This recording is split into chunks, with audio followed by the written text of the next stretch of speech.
Sí. Lo que vamos a hacer hoy es vamos a comenzar recordando un poquito del capítulo 9 de Romanos. ¿Tienen la Biblia ahí abierta? Romanos 9. Quiero decirles que hoy estamos entrando en un asunto que es de los más ricos que tiene toda la teología, es de los aspectos de la redención más imponentes, importantes, sin embargo es de los más castigados y menos entendidos. Por eso que decidí dedicar un tiempo especial a explicar esto, y lo vamos a explicar todas las veces que sea necesario. No solo hoy, sino que la semana que viene Pablo va a seguir hablando de eso, y yo ya estoy preparando una serie de mensajes para los domingos y de clases para acá, para los jueves, para tratar este asunto del que voy a hablar ahora, ¿ok? Pero bueno, vamos a recordar un poquito lo que vimos hace algunas semanas atrás, Romanos 9:6. Pero no es que la palabra de Dios haya fallado, porque no todos los descendientes de Israel son Israel, ni son todos hijos por ser descendientes de Abraham, sino que por Isaac será llamada tu descendencia. Esto es, no son los hijos de la carne los que son hijos de Dios, sino los que son hijos de la promesa son considerados como descendientes. ¿Se acuerdan de lo que hablamos? Que el hecho de alguien nacer en Israel, de ser judío, para el judío ya era causa suficiente para entender que él iba al cielo. Y los gentiles, por el simple hecho de haber nacido en otro lugar fuera de Israel, ya eran, bueno, este no va. Sin embargo, Pablo está diciendo, hey, estás equivocado. El hecho de que tú hayas nacido en Israel no garantiza nada. Los hijos de Abraham, que dice, no todos los descendientes de Israel son Israel, ni todos hijos por ser descendientes de Abraham. ¿Cómo? Imagínense eso, lo chocante que habrá sido para los judíos de la época, escuchar que Pablo estaba diciendo, mira, vos sos hijos de Abraham, pero eso no te hace hijo de Dios necesariamente. Vos decís que sos hijo de Israel, pero eso no te hace hijo del Israel del Israel espiritual. Entonces, ¿cuál es la diferencia? Y Pablo va a introducir acá el tema de la promesa. ¿Se acuerdan que hablamos de eso? Y él da dos ejemplos. Él da el ejemplo de Abraham, ¿sí? Y él da el ejemplo de Jacob. ¿Qué dice? Perdón, de Abraham, de Isaac y de Jacob. ¿Qué dice? Bueno, Abraham tuvo dos hijos. ¿Cuál tuvo primero? Ismael. ¿Y cuál tuvo después? Isaac. Pero Dios trajo la redención por medio de ¿quién? ¿De qué línea? ¿De Ismael o de Isaac? De Isaac, dice. Y eso Dios lo hizo ¿por qué? ¿Por qué lo hizo Dios así? ¿Y por qué en su soberanía? Él, ¿qué hizo? Él lo quiso. Sí. Él lo quiso. Él lo quiso. Él decidió, él escogió. ¿Sí? Esa es la palabra, ese es el término. Dios eligió que él elegía, él escogía, él decidía que la promesa viniese por Isaac. Vemos que Dios dijo, yo te voy a dar un hijo. ¿Y qué hizo Abraham? Apresuró los planes. Abraham decidió apresurar los planes. Ahí viene Ismael. ¿Dios abandonó a Ismael? De ninguna manera. La Biblia dice que Dios cuidó de Ismael y de Agar, su madre, ¿sí? Sin embargo, la promesa venía ¿por dónde? Por Isaac. Y si no nos quedaba claro, más adelante dice que lo mismo pasó con Esaú y Jacob. ¿Quién fue el primero? Esaú. ¿Quién fue? ¿Por dónde vino la promesa? A través de Jacob. ¿Sí? ¿Y por qué? Porque Dios quiso. Porque Dios lo quiso, sí. ¿Y por qué Pablo introduce estos dos ejemplos acá? Para mostrarle a Israel, al pueblo de Israel, a los judíos con los que estaba hablando, que el hecho de ser judío no significaba absolutamente nada, porque había un Israel carnal, por decirlo de alguna manera, de sangre, y había un Israel espiritual. Al Israel carnal están presentes en ese Israel todos los hijos de Abraham, ¿sí? Sin embargo, en el Israel espiritual, ¿quiénes están? Aquellos que llegaron a Dios por medio de Cristo. Esos son hijos de la promesa. Eso es lo que dice Pablo. ¿Vamos bien? ¿Sí? Entonces, leemos rapidito dos textos. Juan 1, 12 y 13. Y otra persona que busque Gálatas 4, del 4 al 7.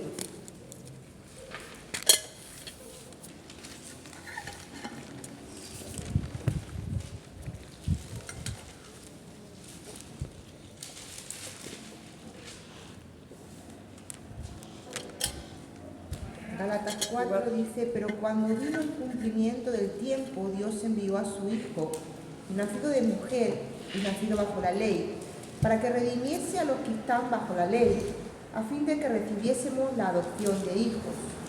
Y por cuanto sois hijos, Dios envió a vuestros corazones el Espíritu de su Hijo, el cual clama, Abba, Padre. Así que ya no eres esclavo, sino hijo.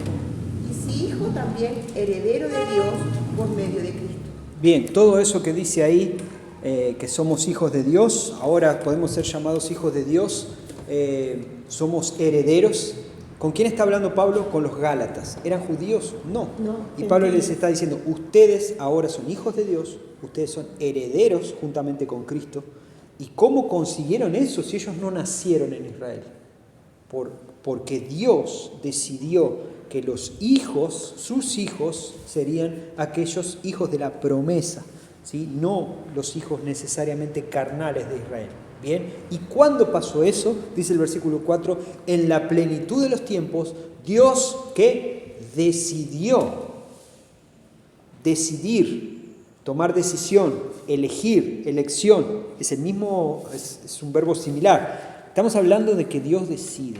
Dios no es un Dios quieto, sino que Dios toma decisiones y lo ha tomado a lo largo de la historia. Y eso tenemos que tener en cuenta. Muy bien. Juan 1, del 1 al 4, ¿qué dice? Perdón, 1, 12 y 13. 1, 2. 12 y 13. 12 y 13. Pero a cuantos la recibieron y creyeron en ella, les concedió el llegar a ser hijos de Dios.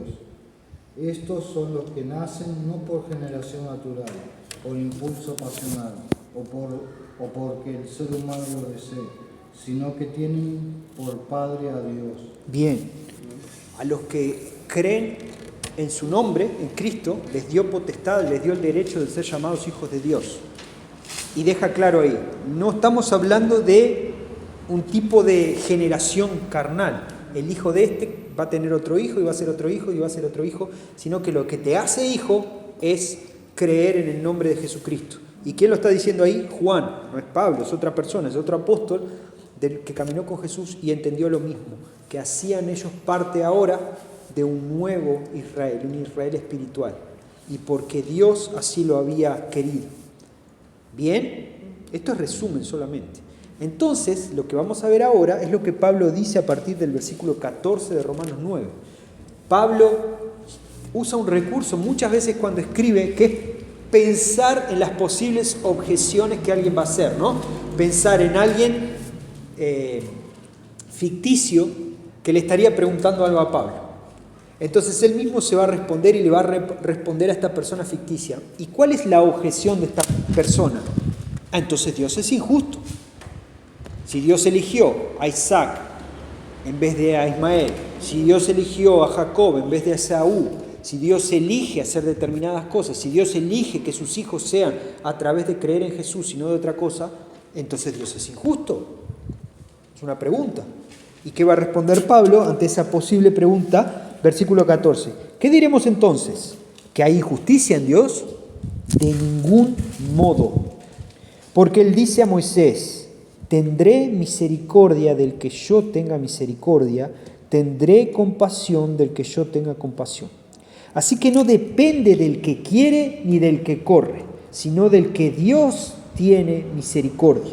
Porque la Escritura dice a Faraón, para esto mismo te he levantado, para demostrar mi poder en ti y para que mi nombre sea proclamado por toda la tierra. Así que Dios tiene misericordia del que quiere y al que quiere endurece. Fuerte, ¿no? ¿Sí? Es fuerte. Pero por eso dije, es uno de los conceptos teológicos más ricos y fundamentales en la fe cristiana, de que Dios elige y que Dios tiene misericordia, pero que Dios también endurece el corazón, pero es uno de los más mal interpretados y castigados, inclusive dentro de las iglesias. La gente dice, no puede ser. Dios estaría siendo injusto. ¿Sí? Pero Pablo comienza respondiendo esa pregunta. ¿Dios es injusto? No, de ninguna manera. Y ahora vamos a intentar explicar esto de otra forma. ¿Hay justicia en Dios? De ninguna manera. El centro del capítulo anterior, el versículo 6, nos muestra que a pesar de la incredulidad generalizada de los judíos, la promesa de Dios no falló. Dios fue fiel y trajo al Salvador. ¿Sí?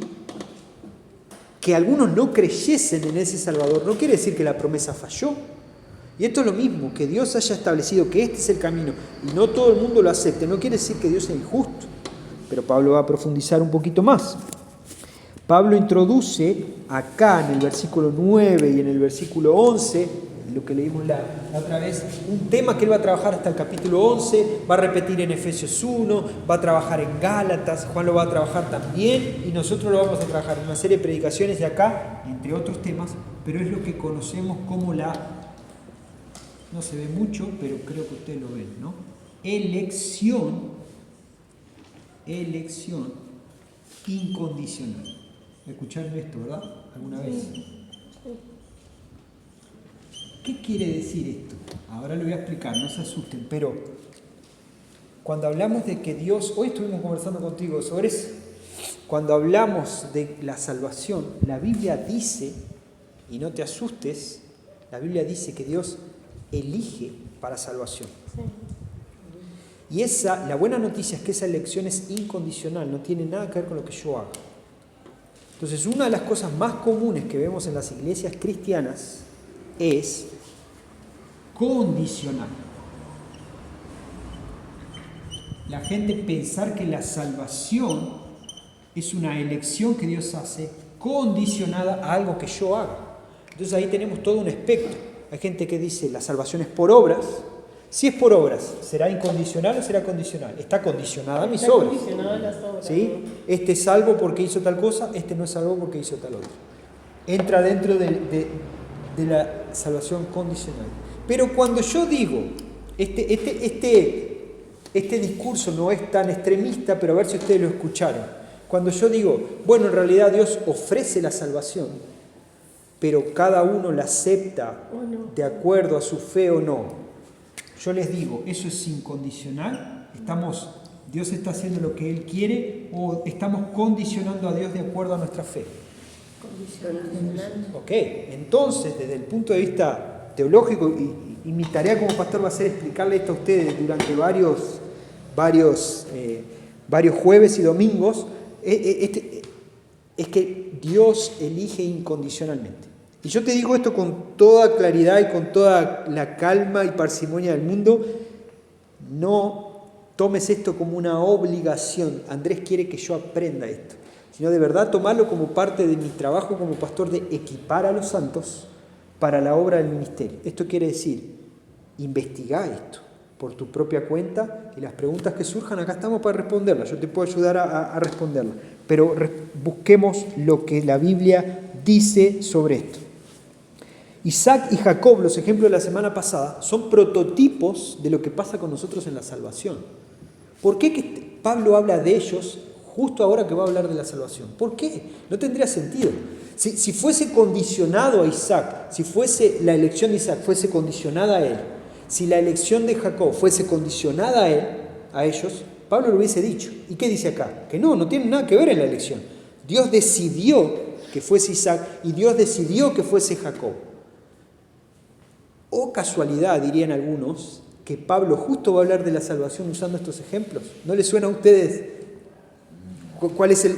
de qué está hablando Pablo? De que la salvación también tiene que ver con una decisión de Dios de elaborar un plan salvífico, salvar a la humanidad, y el ejemplo que Pablo usa acá, lo vamos a ver más adelante, es y de endurecer el corazón de otros también.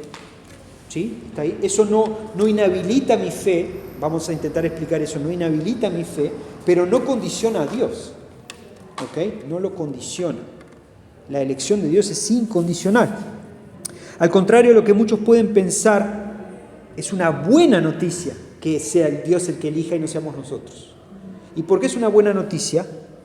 Porque, como hemos visto a lo largo del estudio de Romanos, ¿hay algún justo delante de Dios? ¿Hay algún bueno? ¿Cuántos dijiste? Ni uno. Ni uno. Ese es el término que usa Pablo. No hay justo ni aún uno. Todos se dieron vuelta hacia Dios. Entonces, si seguimos la línea de raciocinio de Pablo, de Juan, y lo que el propio Señor Jesús nos enseñó es, todos estamos de espaldas hacia Dios. Si la elección fuese condicionada, ¿yo podría darme vuelta según lo que dice el texto bíblico?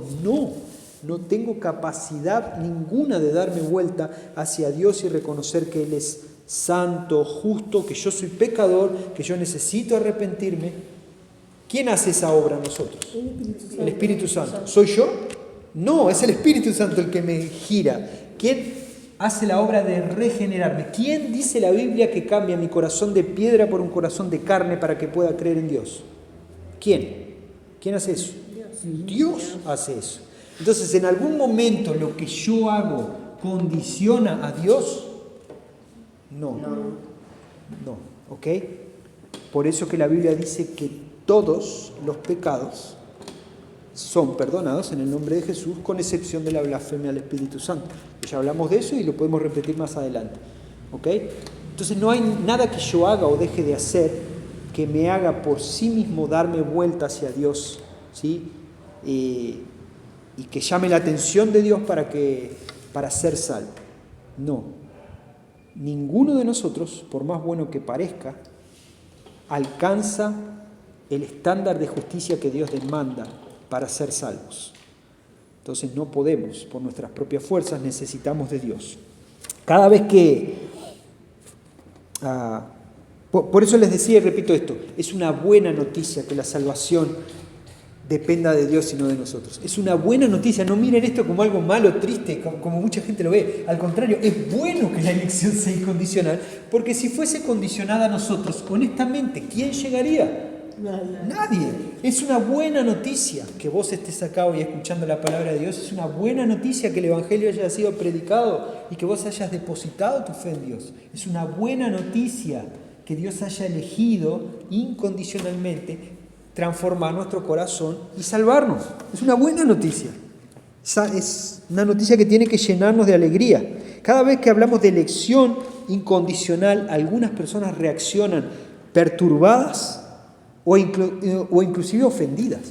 No puede ser. Dios está negando, esa doctrina está negando el libre albedrío. Bueno, hay un mal entendimiento de lo que es el libre albedrío. Vos y yo tenemos el libre albedrío y podemos hacer una teología bíblica del libre albedrío para hacer lo que tengamos ganas en nuestro día a día. La Biblia no dice que nuestro libre albedrío es para darme vuelta bajo mi propia voluntad y llegar a Dios por mis propios méritos. No dice que el libre albedrío sea eso, al contrario, dice que nuestro libre albedrío está contaminado por el pecado y Dios es santo. Nunca vamos a poder hacer eso. Entonces no confundas el libre albedrío de qué vamos a comer hoy o inclusive...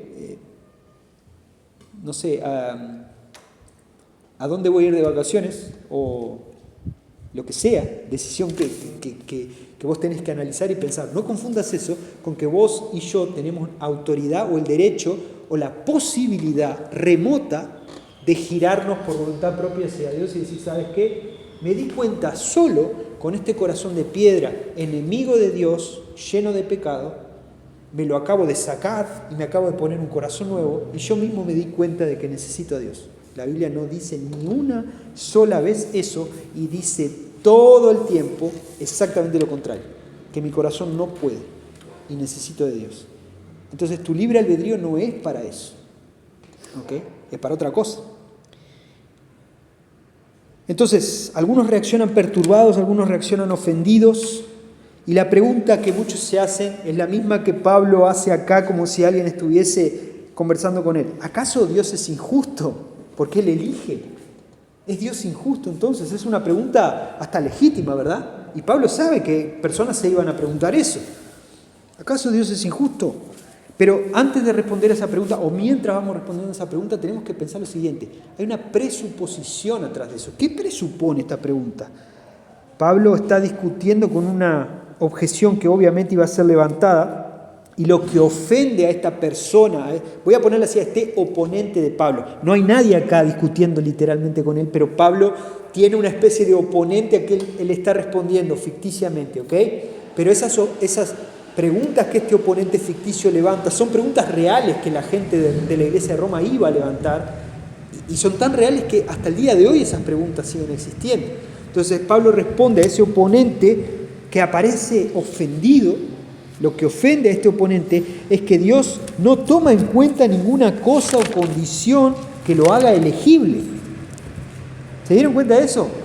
No hay nada, absolutamente nada, ninguna condición de la persona, ninguna cosa que tenga la persona, ningún estudio que tenga la persona que lo haga elegible para Dios.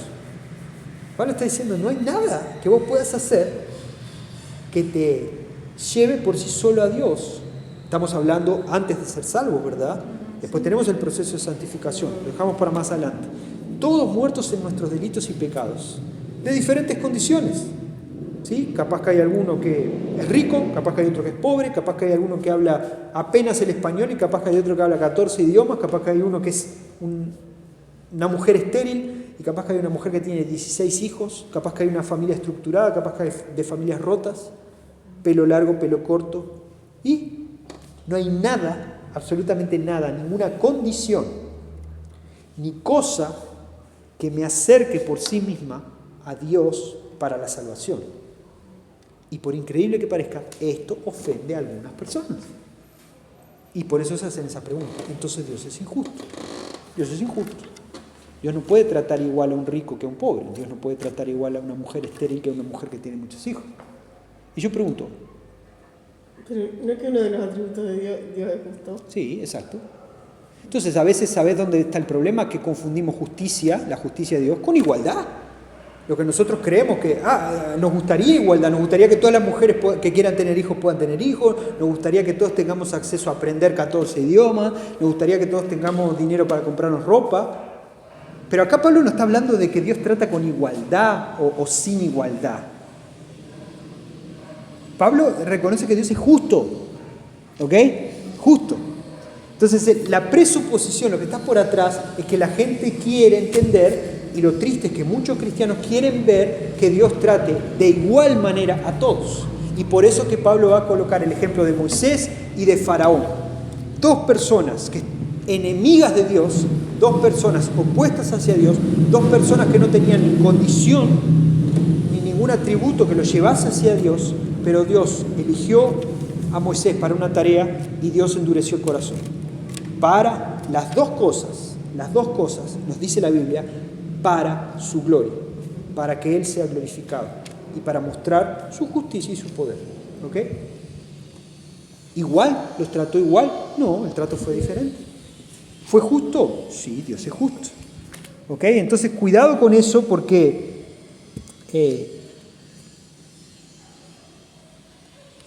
el tema es ese, que a veces confundimos y presuponemos cosas que no son. La Biblia no habla sobre algunas cosas de la manera que nosotros creemos que debería hablar. Entonces debemos apegarnos al texto bíblico. ¿Dónde estábamos? Entonces, versículo 14. ¿Qué diremos entonces? ¿Que hay injusticia en Dios? De ningún modo. Muchas veces pensamos, ya no estoy hablando de los inconversos, estoy hablando de personas en la iglesia que, bueno, lo que se está refiriendo a este texto es, Dios no elige quién va a ser salvo, pero lo que se refiere a este texto es que Dios ya sabe quién va a depositar su fe en él. ¿Ok? ¿Nunca escuchamos eso? Sí, lo escuchamos varias veces. Pero la pregunta sigue siendo la misma. Entonces, ¿esa elección sería incondicional? ¿Sería incondicional, como nos dice Pablo, que no depende de nosotros? No. Si depende de si yo deposito o no deposito mi fe, y Dios lo único que hace es saber eso, porque Él es omnisciente, está hablando de ese ejemplo, Pablo. No, Pablo no está diciendo eso. Pablo está diciendo otra cosa. Pablo está diciendo que Dios es justo y que Él elige. Si Pablo creyese que esta elección está condicionada a mi elección, este versículo sería diferente. Este versículo no hablaría de que Dios eligió a Isaac. No hablaría de que Dios eligió a Jacob. Él diría, Dios ya sabía que Abraham iba a meter la pata y que iba a tener otro hijo y que se iba a dar cuenta que ese hijo iba a ser, y Dios ya lo sabía. Dios ya sabía que iba a haber 2 hermanos y que uno le iba a vender la primera. La Biblia no dice eso acá y no dice eso allá, atrás. En ningún lado dice eso, y dice que Dios eligió y que Dios decidió ir por este lado. ¿Entienden? ¿Por qué es problemático pensar de esa manera? Y lo digo de nuevo, con el mayor respeto, cariño, comprensión del mundo, porque sé que muchos hermanos piensan así. Pero, respetuosamente, les digo que es un error teológico. Es un error teológico. Porque el versículo sería diferente. No solo este, sino el resto de la Escritura. Serían diferentes. ¿Ok? Entonces, Dios es soberano en la salvación. Dios es soberano en la salvación. Y entender que Dios es soberano en la salvación. ¿Qué les parece a ustedes? A ver. Si yo digo que Dios es soberano en cuanto a la salida y la puesta del sol, ¿verdad? Dios es el que dirige. La Biblia nos dice que las leyes de la naturaleza, lo que nosotros conocemos como las leyes de la naturaleza, fueron decisiones, elecciones que Dios tomó de esa manera. Que la tierra gire de una forma para que el sol salga por el este y se oculte por el oeste. Fue decisión de Dios. ¿Sí? ¿Creemos que Dios es soberano? ¿Que es su decisión y que Él controla eso? ¿Sí o no? Entonces, si yo digo que es soberano, ¿Él controla todos los aspectos o controla algunos aspectos de eso? Todos los aspectos. Ok. Si yo digo que Dios es soberano en la salvación, ¿Él controla algunos aspectos o controla todos los aspectos? Todos. Entonces, lo que no puede existir es un cristiano que diga, Dios es soberano en la salvación, pero la salvación depende de mí. Entonces no es soberano. O es soberano o depende de mí. Decida de qué lado está, sería el nombre de este juego. ¿Ok? La Biblia resalta que Dios es soberano en la salvación. ¿Ok? De nuevo, estoy introduciendo el tema que nos va a llevar un tiempo trabajarlo, pero es importante entender esto, Dios es soberano en la salvación. Sí, yo no estoy negando la fe, porque Efesios 2:8 dice, porque por gracia sois salvos, Él, por medio de la fe, depositar nuestra fe en Él. ¿Sí? Y esto es don de Dios, no por obras para que nadie se gloríe. Vamos a hablar, ya vamos a llegar ahí. Pero este hombre ficticio, volviendo a lo que estamos hablando, él está presuponiendo erróneamente que si Dios elige incondicionalmente, Él deja de ser justo. Él está presuponiendo eso. ¿Sí? Y es lo que muchos presuponen todo el tiempo, lo que nosotros muchas veces presuponemos. Si Dios elige soberanamente, si Dios salva soberanamente, entonces Dios es injusto. Pero esa es una presuposición. ¿Sí? Yo me puse esta frase acá. Cuando estaba preparando esto, ¿por qué decido tratar esto? Bueno, primero, esa es la ventaja de tratar de estudiar un texto bíblico en secuencia. Que el texto está acá después de lo que tratamos la vez anterior. No me estoy salteando nada, no estoy llegando acá porque quiero, llegamos porque está ahí en el texto. Y yo tengo la obligación delante de Dios de pastorear a cada uno de los que llega acá. ¿Sí? Y parte del pastoreo es mostrar lo que la Escritura dice sobre determinado asunto, y eso puede ser incómodo. Eso a veces no va a ser agradable, puede ser confuso. Pero la pregunta es, porque yo tengo que rendir cuentas delante de Dios, yo tengo que traerte esta pregunta hoy y decirte, ¿de qué lado estás? ¿Entendés que Dios es soberano en la salvación? Si lo entendés, tenés que entender que es soberano en todo. O entendés que Dios, todavía te queda ese pensamiento de decir, pero Dios es injusto entonces en la salvación. Porque si es así, me lo contás después y paseamos por toda la Biblia para que llegues, para que tengas herramientas para tomar una decisión con más ahínco, con más sentido. Pero ¿saben por qué es importante lo que Pablo está diciendo acá? Porque lo que está en juego acá es el carácter de Dios. Dios dice, yo soy el que soy. Dios dice que es proveedor. ¿Sí? Y si yo digo, la hija que tengo, si yo llego a decir, la hija que tengo, ¿sabes qué? La conseguí yo. Yo la conseguí. No fue Dios que me la dio. Aparte de ser un pensamiento muy egoísta y poco cristiano, yo no estaría poniendo en juego el carácter de Dios, porque Él dice que es el que nos da a nuestros hijos. ¿Sí? ¿O no? Sí. Si yo digo que Dios es todopoderoso, pero en algunos aspectos de mi vida digo, bueno, pero esto Dios no lo va a poder hacer. Siempre vemos ese problema como si fuese de mi fe. A esa persona le falta fe. Pero más allá de faltarle fe, ¿no está poniendo en juego el carácter de Dios? ¿No está diciendo Dios es todo esto, pero esto no? Bueno, lo que esta persona ficticia está haciendo acá, está poniendo en juego el carácter de Dios, porque Dios dice a lo largo de la Escritura que Él es justo. Y resulta que acá hay algo que a mí no me parece justo. ¿Y qué voy a hacer? Pongo en juego el carácter de Dios. Sí, probablemente sin querer hacerlo. Pero lo que está por atrás de eso es eso. Cuidado. Lo que esta persona está poniendo en juego es el carácter de Dios. ¿Sí?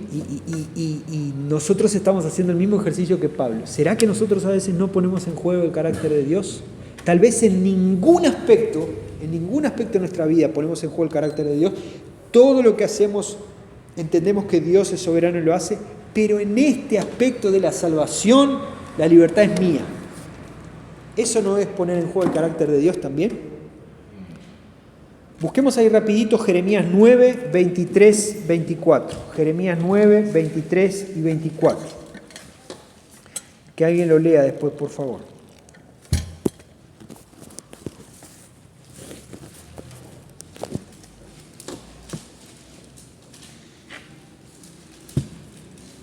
Nueve, 23, 24.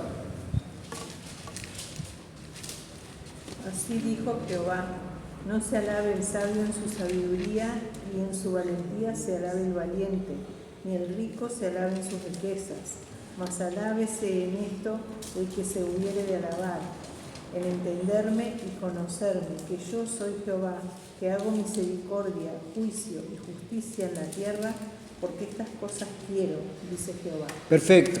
¿Qué dice? Entonces, hay rico, hay sabio, hay esto, hay lo otro. Que no se alabe en esas cosas. ¿En qué nos tenemos que regocijar? ¿En qué nos tenemos que alegrar? ¿De dónde nos tenemos que agarrar? Que Dios es, porque así ha sido siempre, que Dios ha hecho justicia, que Dios ha hecho misericordia. ¿Sí? ¿Y qué dice? ¿Por qué? ¿Por qué ha hecho eso? Porque quiero, dice. ¿Entienden que hace parte del carácter de Dios? Pensá las cosas de tu carácter.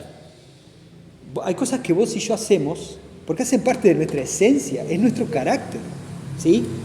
Cuidado, hay cosas de ese carácter que son pecaminosas y necesitan ser cambiadas. ¿Ok? Pero hay cosas que hacen parte de nuestra esencia. Hay gente que es... ¿Vieron que dicen? Hay gente que es más de las mañanas, hay gente que es más de las tardes, que le cuesta como arrancar el cuerpo. Parte de nuestro carácter. Hay personas que son más abiertas, más dadas, rápidas para la conversación, otras no, hacen parte de nuestro carácter. Bueno, el carácter de Dios es misericordioso, justo y bueno.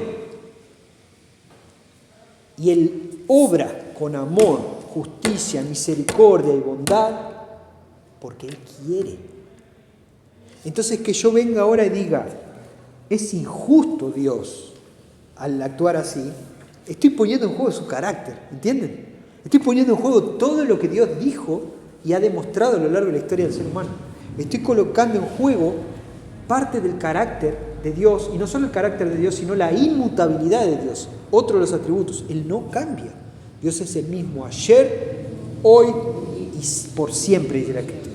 Entonces Dios ha sido justo. No es que Dios es justo para darnos esto, es justo para quitarnos esto, pero en la salvación Dios patinó y ahora es injusto. Y eso es lo que esta persona ficticia está intentando preguntarle a Pablo. Entonces, si Dios elige, Dios es injusto. Y Pablo está diciendo, no, de ninguna manera. Cuidado, porque lo que esta persona ficticia a la larga está haciendo es creando su propio Dios con el propio carácter que él piensa. Entonces Dios no actúa de esta manera, aunque la Biblia lo diga, porque sería injusto. Y yo pregunto, crearte tu propio Dios a tu propio tamaño, tu propia imagen, ¿cómo se definiría eso bíblicamente? Idolatría. Eso es idolatría. Entonces, por eso que mi advertencia como pastor, yo creí necesario volver a hablar de todo esto para recordarnos y decirnos, cuidado, porque muchas veces con el mejor afán, con la parte más linda y con el mejor deseo de ser buenos hijos obedientes a Dios, terminamos siendo idólatras, porque nos creamos un Dios a nuestra imagen, ¿sí? Y ahora porque estamos tocando el asunto de la salvación, pero esto vale para todos los asuntos.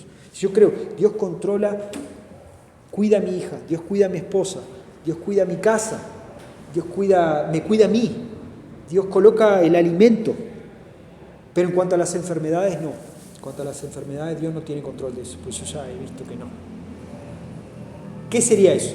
Decir que Dios es un Dios que no es todopoderoso, Él tiene poder para algunas cosas, pero no para las enfermedades. Él no es un Dios que es bueno, ni misericordioso, ni cuidadoso, ni justo, ni en fin, todas las cosas que Él dice. ¿Qué estoy haciendo? Estoy creándome un Dios en mi cabeza que no es el Dios bíblico. ¿Ok? ¿Y qué es eso? Idolatría. Entonces, quitarle un aspecto a Dios que Dios dice que es crearnos una cosa que no es, y es idolatría.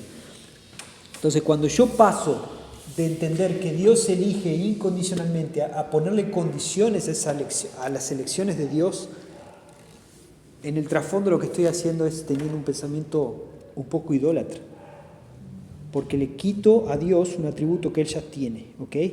Cuidado con invertir esos papeles, cuidado con... Dios es el Dios justo, el que está sentado en el trono y enfrente está el acusado, y Dios por pura misericordia me justificó y me dejó libre y puedo ser parte de la familia de Dios. Cuidado, porque cuando invertimos los papeles y yo me pongo en el trono y Dios adelante y yo empiezo a acusarlo, eso no es justo, eso no es justo. Cuidado con eso, ¿no? Y de nuevo, ¿cuántas veces podemos hacer eso? Cuidado, mucho cuidado. El versículo 14, esta negativa en el español no está tan fuerte como está en el original. ¿Qué pues diremos? ¿Que hay injusticia en Dios? De ningún modo. Mi Biblia lo máximo que pone son exclamaciones. ¿Sí? Pero lo que Pablo está diciendo acá no hay forma de traducirlo al español. Pero ni se te ocurra pensar que Dios es injusto. Más o menos lo que está diciendo Pablo. ¿Ok? Jamás pensemos que Dios está actuando injustamente. Jamás pensemos eso. Y tampoco pensemos que Dios está actuando injustamente en la salvación de los pecadores. ¿Sí? Yo sé que nosotros no vamos a pensar Dios es injusto, pero específicamente cuando hablamos en la salvación de los pecadores, no pienses que Dios es injusto. Dios decidió hacer el plan de salvación de esta manera. Dios, dice la Biblia, que eligió, conoce de antemano. La Biblia utiliza el verbo predestinar inclusive para hablar de algunas cosas relacionadas con la salvación. No pienses ni por un minuto que Dios es injusto. Tal vez no lo entiendas, ¿ok? Eso es otra cosa. Señor, yo no entiendo cómo, ni por qué, no lo entiendo, ¿ok? No lo entiendo, ¿ok? Eso es una cosa. Pero decir, Dios es injusto porque decidió hacerlo así, eso es otro, ¿ok? Eso es otro. Yo lo que te estoy diciendo es, ni por un minuto pienses que Dios es injusto. Jamás pensemos que Dios está actuando injustamente en la salvación de los pecadores. Entonces ahora viene la respuesta de Pablo ante esa pregunta, ¿no? ¿Qué diremos? ¿Hay injusticia en Dios? De ningún modo. Y el ejemplo que él va a dar acá, del 15 al 18, la respuesta de Pablo, porque él dice a Moisés, tendré misericordia del que yo tenga misericordia, tendré compasión del que yo tenga compasión. Así que no depende del que quiere ni del que corre, sino del que Dios tenga misericordia. Porque la Escritura dice de Faraón, para esto mismo te he levantado, para demostrar mi poder en ti y para que mi nombre sea proclamado por toda la tierra. Así que Dios tiene misericordia del que quiere y al que quiere endurece. En la respuesta de Pablo ya se nos vuelve a enfatizar que Dios toma decisiones, ¿sí? Sus decisiones son incondicionales, no tienen que ver con la decisión del ser humano. De nuevo, acá puede ser que ese sentimiento que tengamos ahora inclusive sea un poquito más grande, es decir, ahora sí parece que Dios está siendo injusto. De nuevo, no pensemos así, tal vez no lo entendemos, pero no cuestionemos la justicia de Dios, porque eso nos hace idólatras y dejaría en nuestra cabeza de que Dios dejaría de ser Dios en nuestra cabeza. No puede ser así. Entonces Pablo lo que está citando, y me gustaría que fuésemos ahí, algunas Biblias, por ejemplo la mía, esto está en mayúscula, mostrando que es una citación. Pablo está citando la Escritura. ¿Y qué está citando Pablo? El libro de Éxodo. Vamos a ir rapidito al libro de Éxodo. 33, capítulo 33. ¿A qué hora te tenés que ir? A las 7. ¿7:30? ¡Ah! Éxodo 13. 33. No nos va a dar para hablar todo hoy. Creo que ese no tiene, solamente tiene 9. Éxodo 33. Ah, sí, tenés un nuevo, ¿verdad? En el Nuevo Testamento. Éxodo 33. Jehová No, espere. Pablo está citando Éxodo 33. No necesitan leerlo todo ahora, pero ven que dice la presencia de Dios prometida. ¿Sí? ¿Lo ven ahí? ¿Se acuerdan más o menos lo que está pasando por ahí? ¿No? Ahora lo vamos a chequear. Versículo 18. ¿Qué dice el versículo 18? 33, 18. Él entonces dijo: ruégote que me muestres tu gloria. ¿Se acuerdan de esa historia? Moisés le dice a Dios: te ruego, te pido por favor, te pido encarecidamente que me muestres tu gloria. ¿Se acuerdan de esa historia? ¿Sí? Pero tenemos que entender el contexto. Moisés, si van al capítulo 32, había bajado del Sinaí. ¿Y qué había pasado? ¿Qué había abajo? ¿Con qué se había encontrado? El becerro. Aarón había hecho un becerro porque el pueblo, un becerro de oro, porque el pueblo estaba nervioso que Moisés no bajaba, se habrá muerto, y su respuesta natural, ¿cuál fue? Construir el becerro. O sea que no pudieron darse vuelta a Dios, no pudieron solo darse vuelta a Dios. ¿Qué hicieron? Construyeron un becerro de oro. Le pidieron por favor a Aarón que construyera un becerro de oro. Aarón, sacerdote del Señor, el líder, ¿qué hizo? Les construyó el becerro. Bajó Moisés, ¿y qué pasó? Dios viene a destruir al pueblo. Y Moisés pide misericordia, le pide a Dios: no mates al pueblo, ten misericordia del pueblo. Y en esa conversación, después la leen en casa, por favor, porque no nos va a dar el tiempo, llega a este punto que Moisés dice: por favor, muéstrame tu gloria. Hasta ese momento la gloria de Dios estaba ubicada, la gloria de Dios en el cielo obviamente, pero en la tierra estaba ubicada ¿en dónde? En el lugar santísimo. Todavía no estaba eso. Antes de eso, ¿qué había acá en esta historia? ¿Dónde estaba la gloria de Dios? La gente podía mirar, ahí está Dios. ¿Qué había? La columna de fuego en la noche. Columna de fuego en la noche, nube de día. La Biblia dice que ahí estaba la gloria de Dios. Pero Moisés acababa de bajar del Sinaí, veía al pueblo idólatra y le pide a Dios: por favor, ten misericordia de ese pueblo. Y Dios, ¿qué le pide? Muéstrame, por favor, tu gloria. Dios había mostrado su gloria a través de la nube, ahora lo iba a hacer de una forma diferente. Vamos a ver, lean ahí un poquito más adelante, después del versículo 18. Moisés pide, ¿y qué dice Dios? Y respondió-le: yo haré pasar todo mi bien delante de tu rostro, y proclamaré el nombre del Señor delante de ti, y tendré misericordia del que tendré misericordia, y seré clemente para con él que seré clemente. Bien, entonces, ¿qué le pidió Moisés? Déjame ver tu gloria. ¿Y Dios cómo respondió? Te voy a mostrar mi gloria. ¿Y cómo mostró su gloria? Sabemos, pasó por delante. Pero ustedes se dan cuenta de las cosas que dice Dios acá. Una forma de mostrar su gloria es revelar un poco de su carácter. ¿Y qué revela Dios de su carácter acá? Misericordia. Pero específicamente justicia. Pero ¿cómo? ¿Qué dice? Yo voy a tener misericordia del que tenga misericordia. Está respondiendo al pedido de Moisés: ten misericordia, por favor. Y al mismo tiempo, muéstrame tu gloria. Y Dios parece que le está respondiendo las dos cosas. Dice: te voy a mostrar mi gloria. Voy a pasar delante de ti y voy a tener misericordia del que tenga misericordia, y voy a hacerle el bien a quien quiera hacerle el bien. Dios en Éxodo está mostrando su carácter. Es su decisión hacer el bien, es su decisión mostrar misericordia del que quiere mostrar misericordia. La buena noticia es que Dios no es cínico ni malo como somos nosotros. Entonces Él va a mostrar muchísima misericordia de una forma que nosotros no entendemos. Lo hizo acá, no murió todo el pueblo como debería haber muerto todos los idólatras, no murieron todos. Dios fue misericordioso. Pero entienden que no podemos decir: Dios, muéstranos tu gloria. Pero Dios es injusto.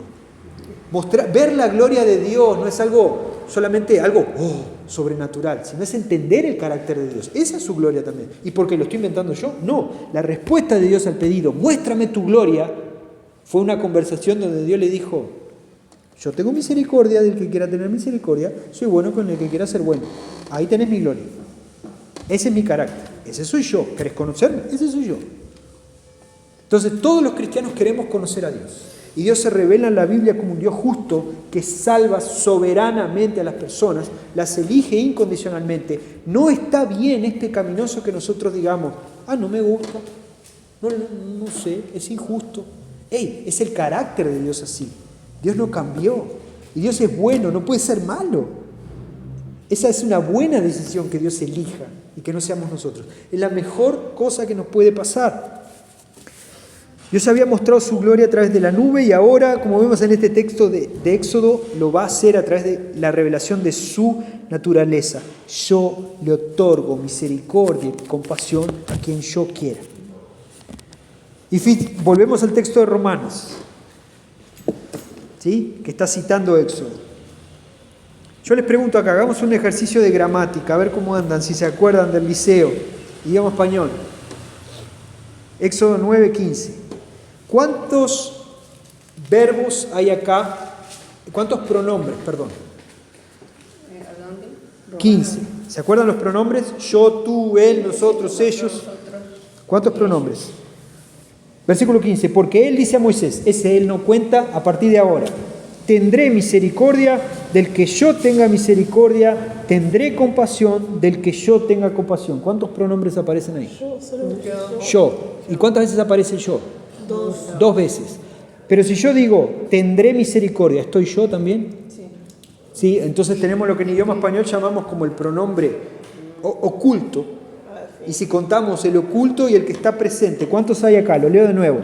Tendré misericordia, yo tendré misericordia, del que yo tenga misericordia, y yo tendré compasión del que yo tenga compasión. ¿Cuántas veces aparece? Entonces Dios, esto lo pueden chequear en el mismo texto de Éxodo que leímos recién, simplemente porque quería volver rápido a Romanos para no irnos. Dios decide decirle a Moisés 4 veces, yo decido. Y eso no es cuestionable, es mi decisión. Cuando Moisés, un tiempo antes de todo esto, cuando Moisés se encuentra con Dios en Sinaí y Dios lo llama, quiero que vayas a Egipto y te voy a usar como un instrumento para liberar a mi pueblo. ¿Qué le dice Moisés? Y cuando llegue allá, ¿qué digo? ¿Quién me está enviando? ¿Y cuál es la respuesta de Dios? Yo soy el que soy. Entonces acá él está recordando a Moisés, yo soy el que soy, y eso es incuestionable. Y yo tengo misericordia del que yo quiera tener misericordia, y yo tengo compasión del que yo quiera tener compasión. Pero eso es injusto. No, el creer que eso es injusto es no entender quién es yo soy el que soy. Es no entender quién es Dios. Es no entendiste el tamaño de Dios. Es que tu convicción y mi convicción de justicia no se compara y no tenemos ni noción de lo que significa la justicia de Dios, el tamaño de la justicia de Dios. Muchos piensan, esto no es justo. No es justo que Dios tenga misericordia del que quiera, no es justo.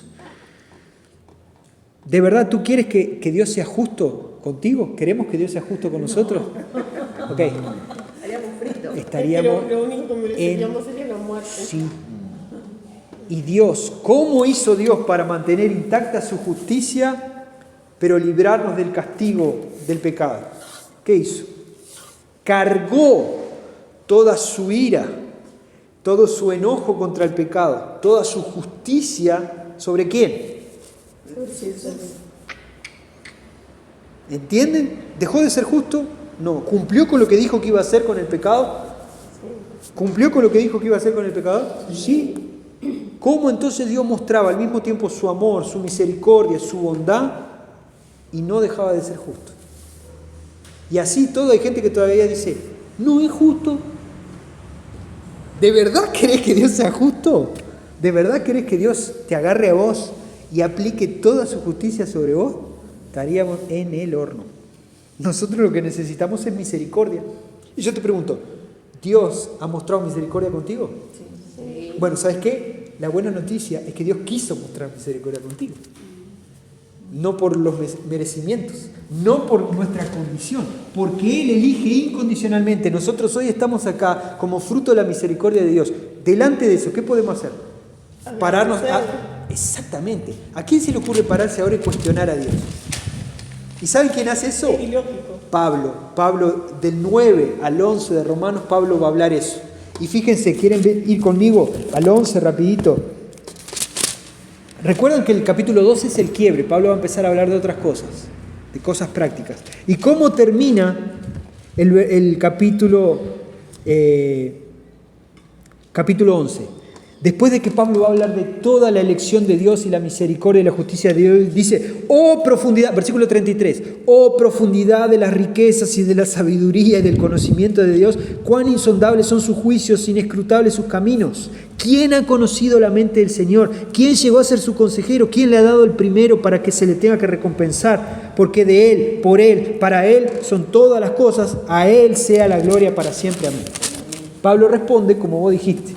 Delante de eso no tengo otra cosa no ser agradecer a Dios y adorar a Dios. Y a mí me gustan mucho estos detalles que muchas veces nos pasamos. ¿Cuántas veces dice Pablo a Él, por Él, para Él? 4. Dios había dicho, yo soy el que tengo, yo soy el que hago, yo soy el que quiero. 4 veces. Y acá Pablo termina diciendo, a Él, por Él, para Él y solo a Él sea la gloria. Amén. Y termina diciendo. No es para discutir, no es para entender, no lo termino de entender. Por eso que muchas veces a lo largo de la historia le hicieron esta pregunta a Lutero, le hicieron esta pregunta a Calvino, le hicieron esta pregunta a los mártires, le hicieron esta pregunta a Bonhoeffer, le hicieron esta pregunta a gente de allá, del siglo 3, 4, 5, a personas que murieron martirizadas. ¿Qué le vas a preguntar a Dios cuando llegues al cielo? ¿Por qué yo? ¿Por qué yo? ¿Por qué nosotros? Porque Dios quiso, por pura misericordia, atraernos hacia Él y perdonar nuestros pecados. Gracias a nuestro buen Dios, que no depende de nosotros. No condicionamos a Dios por lo que yo haga o deje de hacer. Gracias a Dios por eso. ¿Tú quieres que Dios sea justo? Dios ya es justo. Sí, Dios ya es justo, nunca dejó de serlo. Él decidió tener misericordia de miles de millones de elegidos a precio de su propio Hijo por pura gracia. Porque Él ya había decretado, ya estaba decretado que la paga del pecado es muerte y que no hay justo ni aún uno. Ninguno de los seres humanos que pisó y que va a pisar esta tierra merecía la salvación. ¿Querés que Dios sea justo? Ninguno de nosotros tenía acceso al cielo. El cielo estaría vacío. ¿Y por qué nosotros sabemos que el cielo está lleno? Y Apocalipsis nos dice que en el día final, cuando estemos con el Señor, va a haber miríadas de miríadas, millones, miles de millones de millones de millones de personas de toda lengua, raza, tribu y nación adorando a Dios. ¿Por qué están ahí? Por pura misericordia de Dios. Entonces, ¿Dios es injusto? No. ¿Dios es falto de misericordia? No, si Dios no tuviese misericordia, el cielo estaría vacío y nosotros no estaríamos acá. Dios eligió tener misericordia de miles de millones de personas y la sigue teniendo todos los días.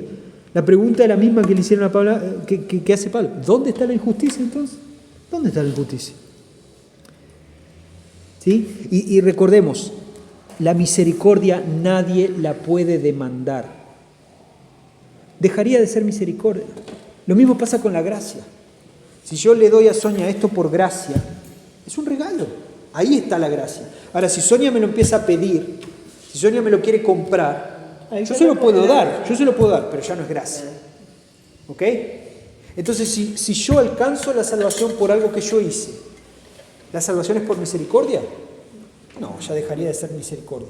Es por misericordia porque yo no la merezco y yo no puedo hacer nada. Por eso es por misericordia. Es por gracia porque yo no puedo comprarla. Es por gracia porque no hay nada que yo haga que pueda alcanzar la salvación. Es por gracia. ¿Tá? El problema entonces es ese, que muchos confunden justicia con igualdad, lo que hablábamos hace un ratito. ¿Tá?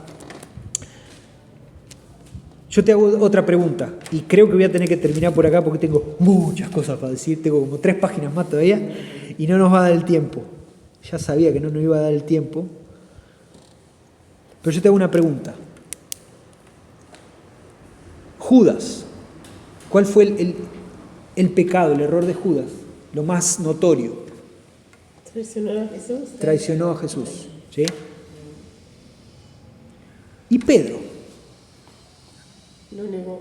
lo negó. Ok. El texto original nos habla de que Pedro en eso que hizo estaba traicionando la confianza de Jesús. Yo te pregunto, ¿por qué Pedro y no Judas? No comprendo. ¿Por qué Pedro hoy está allá en el cielo? Es un escritor bíblico. ¿Y por qué hoy no estamos hablando de Judas? Que Dios eligió Pedro. ¿Por qué Pablo y no Caifás? ¿Se acuerdan de Caifás? Anás y Caifás eran los sumos sacerdotes, conocedores de la ley judía, que condenaron a Jesús.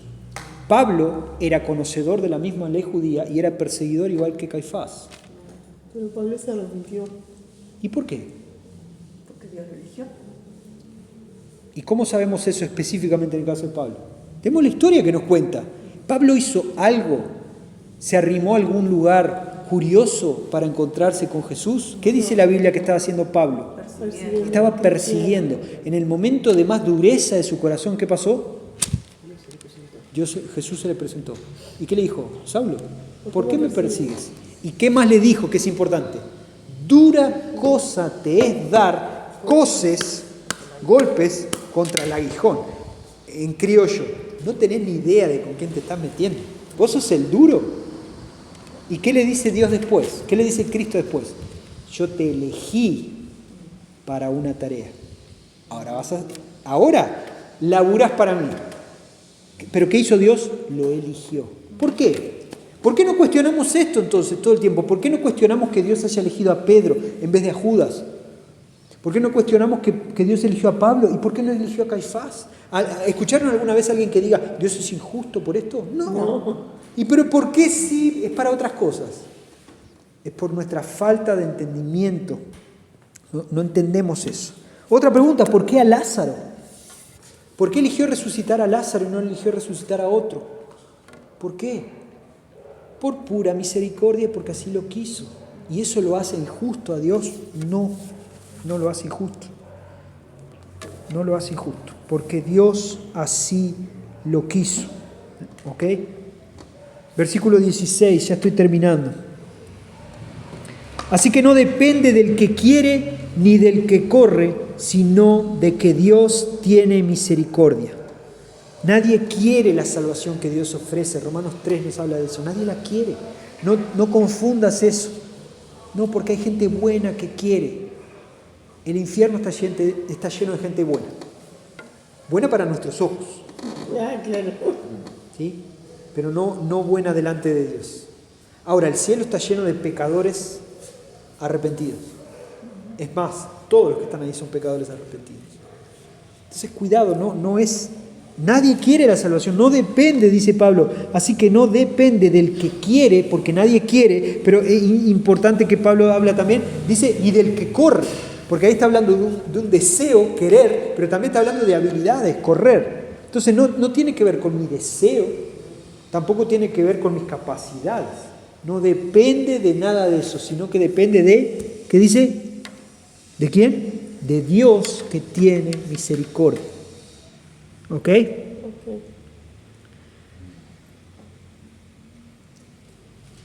Las puertas de la salvación, nos dice Juan 6, que están abiertas de par en par. Que Dios elija no quiere decir que yo sé a quién Dios elige.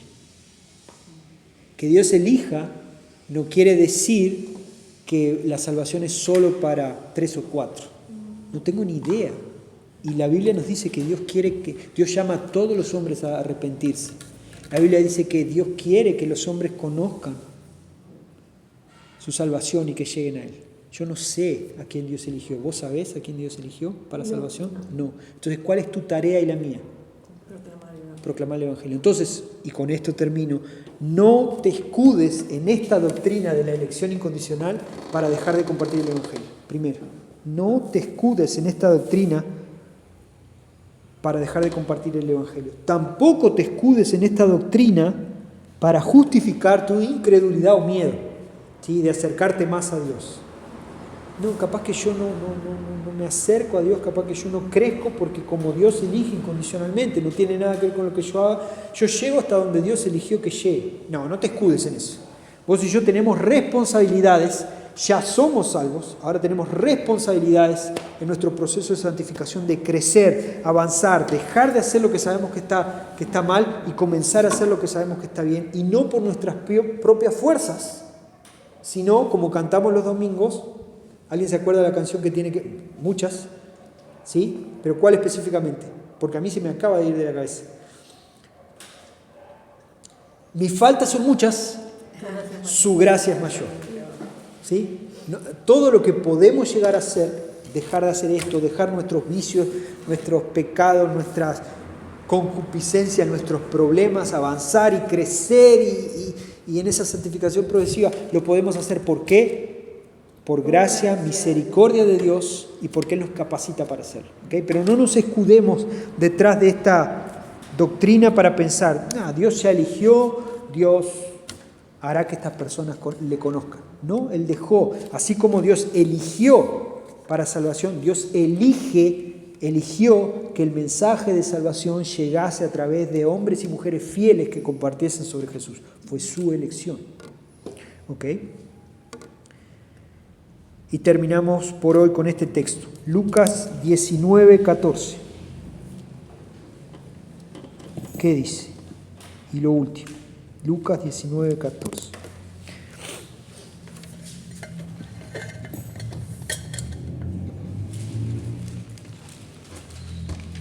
Pero sus conciudadanos le aborrecían y enviaron tras él una embajada diciendo: no queremos que este reine sobre nosotros. Sí, ese texto. Sus conciudadanos, está hablando de Jesús. Sus conciudadanos, las personas de su generación, los de su pueblo, los de su sangre, no quisieron a Jesús. Mandaron una embajada para repudiarle. Quisieron tirar a Jesús un par de veces, hasta de un barranco. ¿Ok? La gente no tenía la capacidad de ver al Mesías cuando lo tenía delante. ¿Ustedes creen de verdad que nosotros, 2000 y tantos años después, por el simple hecho de, no sé, un día nos levantamos y por propia voluntad nos damos vuelta hacia Dios? La gente lo tuvo delante e hizo todo lo posible. Cuando estudiamos el libro de Marcos, yo recuerdo algunos mensajes acá, Jesús haciendo milagros de curar a un paralítico. ¿Se acuerdan el milagro cuando el Señor cura un paralítico? El Señor liberando a endemoniados, y en la misma historia había gente que estaba viendo el milagro que Jesús estaba haciendo y la Biblia nos dice que estaban haciendo planes para agarrar a Jesús. Estaban viendo ahí cosas que ninguno de nosotros vio. Jesús resucitando muertos, la gente llorando y Jesús levantando a muertos de la tumba. Y había gente atrás diciendo, a ver cómo lo agarramos. ¿Ustedes creen de verdad que el corazón humano puede? No puede.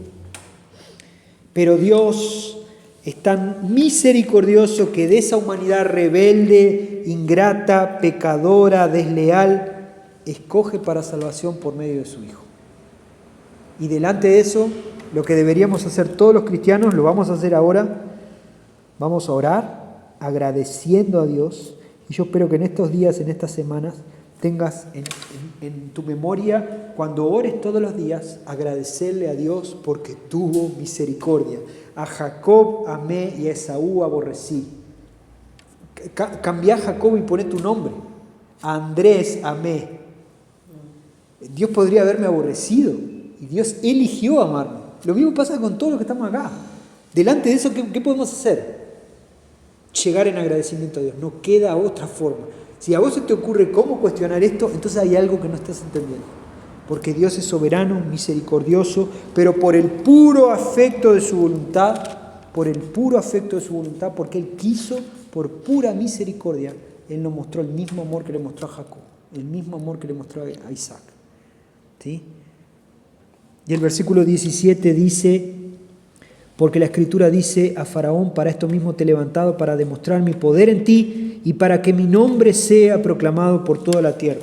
La semana que viene vamos a hablar de Faraón específicamente, pero lo que quiero mostrar es que Dios se glorifica siendo misericordioso y siendo justo, eligiendo, tomando decisiones. Dios no lo hace simplemente porque tiene ganas o está aburrido. Dios se glorifica. ¿Sí? Cuando yo me siento y digo, ¿por qué yo?